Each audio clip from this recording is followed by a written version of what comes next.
வணக்கம் உறவுகளே. இன்றைய நாளில் நாங்கள் ஒரு புதிய காணொளி ஒன்றை நாங்கள் இந்த இதில் பதிவு செய்கின்றேன். இதில் முக்கியமான ஒரு காணொளியாக இந்த காணொளி அமையும் என்று நான் எதிர்பார்க்கின்றேன்.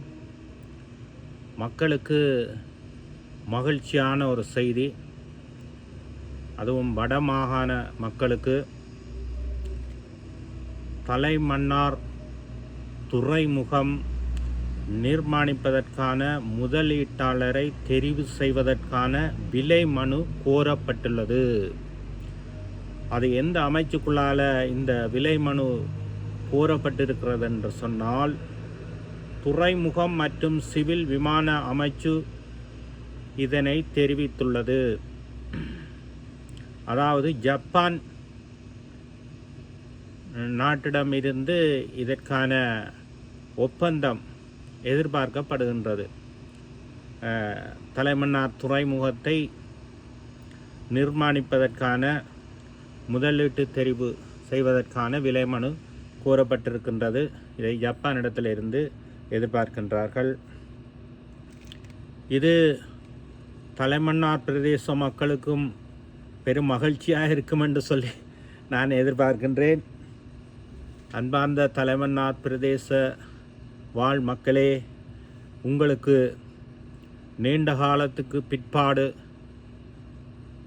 இப்போது அமைக்கப்பட்டிருக்கிற இந்த அரசாங்கத்தினால் பெரியோரு திட்டத்தை ஆரம்பிக்கப்பட இருக்கின்றது. இறுதியாக 89ஆம் ஆண்டு இலங்கைக்கும் இந்தியாவுக்குமான ராமேஸ்வரம் மூடான கப்பல் இறுதியாக நிறுத்தப்பட்டது. 90க்கு பிற்பாடு தலைமன்னாருக்கும் ராமேஸ்வரத்துக்குமான கப்பல் பயணங்கள், கப்பல் போக்குவரத்துகள் இடம்பெறவில்லை. எனவே இது ஒரு மகிழ்ச்சியாக இருக்கும் மன்னார் மக்களுக்கு. அதுவும் விசேஷமாக தலைமன்னார் கிராமம், தலைமன்னார் பியர், தலைமன்னார் பகுதியைச் சேர்ந்த தமிழ் முஸ்லிம் மக்கள் பெரும் வர்த்தகர்களாக இருக்கிறபடியினால் மன்னார் மக்களுக்கு இது ஒரு வர்த்தக துறையிலே மிகவும் பெரிய ஒரு மகிழ்ச்சியை கொடுக்கும் என நான் நம்புகின்றேன். பொதுவாக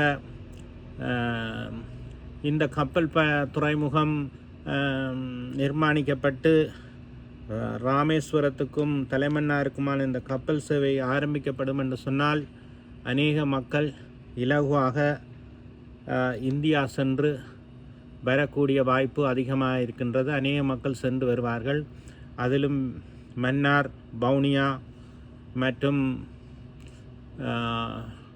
மதவாச்சி, அன்றாதபுரத்தைச் சேர்ந்த மக்கள் கூட போகிறதுக்கு இந்த பகுதியினூடாக கப்பல் பயணம் செல்வது மிகவும் கிட்டிய பயண தூரமாக இருக்கிறபடியினால் இந்த மக்கள் அதிகமாக விரும்புவார்கள். அதே வேளையிலேயும் காங்கேசன்துறை, நாகப்பட்டினம் ஊடாக பயணிக்கிற மக்கள் யாழ்ப்பாணம், கிளிநொச்சி, முல்லைத்தீவுக்கு இலகுவாக இருக்கும். அந்த பகுதியூடாக சென்று வர மக்கள்கள் ராமநாடு, மதுரை, திருச்சி, திண்டுக்கல், பழனி, தேனி, கோயம்புத்தூர் பிரதேசங்கள் சென்று வருவது கொஞ்சம் கடினமாக இருக்கும். ஆனால் இந்த தலைமன்னார் துறைமுகம் ராமேஸ்வரம் ஊடாக இந்த கப்பல் பயணத்தை மேற்கொள்வதாக இருந்தால், ராமநாடு, மதுரை, திருச்சி இந்த பகுதிகளுக்கு சென்று வருவ, திண்டுக்கல் போன்ற பகுதிகளுக்கெல்லாம் இலகுவாக சென்று வர இலகுவாக இருக்கும் என்றால் கிட்டிய பயண தூரமாக இருக்கும்.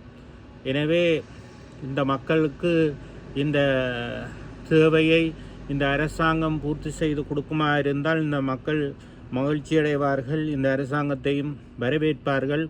அநேக சிறு கைத்தொழில்கள், சிறு முதலீட்டை கொண்டு வர்த்தகம் செய்கிறவர்களுக்கு இந்த கப்பல் பயணமானது மிகவும் ஒரு உதவியாக இருக்கும்.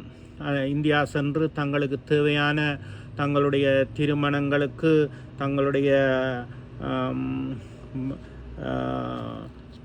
வைபவமான நிகழ்வுகளை மக்கள் தேவைகளை ஆடைகளை கொண்டு வந்து தங்களுக்கு விரும்பியபடி தெரிவு செய்து போய் வாங்கி அந்த ஆடைகளை பெற்றுக்கொள்ளக்கூடியதாக இருக்கும். அதே போன்று இங்கே வர்த்தகர்களுக்கு நுகர்வோர்களுக்கும் அவற்றை அவர்கள் கொண்டு வந்து விற்பனை செய்து தாங்களுக்கு ஒரு தொழில் வாய்ப்பை ஏற்படுத்தக்கூடியதாகவும் இருக்கும். என்றால் அநேக மக்கள் இப்பொழுது அரசாங்க தொழில் இல்லாமல் அரசாங்க வேலை வாய்ப்பு இல்லாமல் அநேக மக்கள் இன்றைக்கு தொழில் வாய்ப்பு இல்லாமல் இருக்கின்றார்கள்.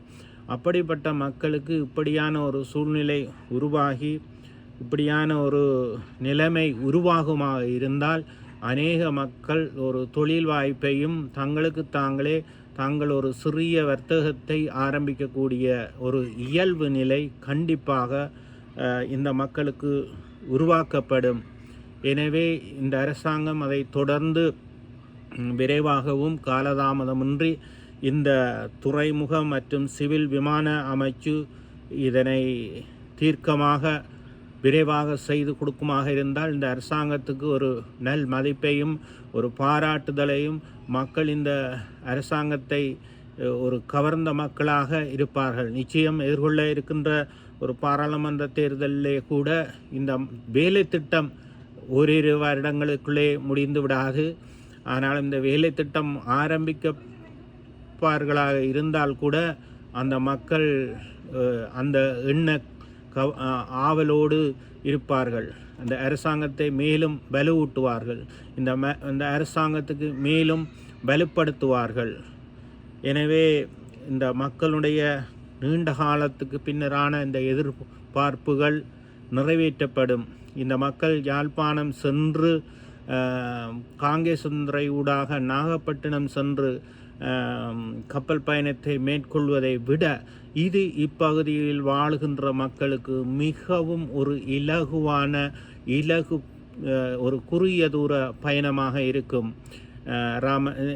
அந்த பகுதிகளுக்கு சென்று ராமநாடு, மதுரை, திருச்சி, திண்டுக்கல், இந்த தேனி, வத்தலங்குண்டு, கோயம்புத்தூர் பகுதிகளுக்கு செல்வதற்கு இது இலகுவாக இருக்கும். அந்த மக்கள் எதிர்காலத்திலே நல்ல பயனை அடைவார்கள்.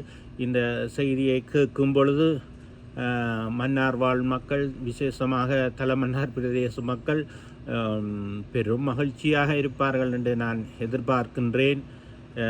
எங்களுக்கு தெரியும் அந்த பகுதியில் வாழ்கின்ற மக்கள் இப்படியான ஒரு சூழ்நிலை எப்போது உருவாகும் எங்களுக்கு வரும் என்று சொல்லி எதிர்பார்த்து காத்து கொண்டு இருக்கின்றார்கள். அது மட்டுமல்ல, நான் இந்தியாவில் பல முகாம்கள் சென்று அந்த மக்களுடைய விருப்பங்களையும் கேட்டு அறிந்தவன் என்ற முறையிலே நான் இன்னும் ஒரு கருத்தை நான் சொல்ல விரும்புகின்றேன்.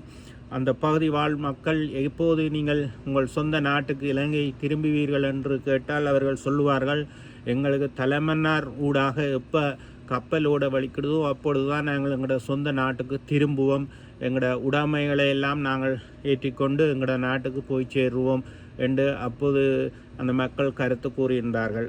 அப்படி என்று சொன்னால் இந்தியாவில் இருக்கிற எங்களோட இலங்கை உறவுகள் கூட சொந்த தாயகத்துக்கு திரும்புகிறதுக்கு தலைமன்னார் துறைமுகம் ஊடாக கப்பல் பயணம் ஆரம்பிக்குமாக இருந்தால் இந்த துறைமுகத்தை மீள் நிர்மாணம் செய்து இந்த திட்டத்தை அரசாங்கம் நிறைவேற்றுமாக இருந்தால் இந்தியாவில் இருக்கக்கூடிய எங்களுடைய உறவுகளும் மீண்டும் தாயகம் திரும்பக்கூடிய வாய்ப்புகள் அதிகமாக இருக்கும். பல மக்கள் இதனூடாக பல நன்மைகளை அடைவார்கள். எதற்கும் நாங்கள் பொறுத்திருந்து காத்திருப்போம். இந்த திட்டத்தில் எதுவிதமான எதிர்வினைகளும் இல்லாதபடி இந்த திட்டம் மக்களுடைய எதிர்காலத்துக்கு பயனளிக்கக்கூடிய மாதிரி இந்த அரசாங்கத்தினால் அந்த திட்டத்தை அந்த அரசாங்கம் நிறைவேற்றி தர நாங்கள் இறைவனிடம் பிரார்த்தித்து காத்து வேண்டுதல்களோடு நாங்கள் காத்திருப்போம். ஓகே, நன்றி. இந்த காணொலியை பிடித்திருந்தவர்கள், இந்த காணொலியை பார்க்குற மக்கள் இந்த சேனலை நீங்கள் சப்ஸ்கிரைப் பண்ணி இருந்தீங்கன்னு சொல்லி சொன்னால் தான் நான் இது பற்றிய தகவல்களை மீண்டும் இந்த தலைமன்னார் துறைமுகம் பற்றியும் ஏனைய தகவல்களையும் இந்த காணொளி ஊடாக நீங்கள் அறியக்கூடியதாக இருக்கும். ஓகே மக்களே, மீண்டும் ஒரு காணொளியில் சந்திப்போம். நன்றி, வணக்கம்.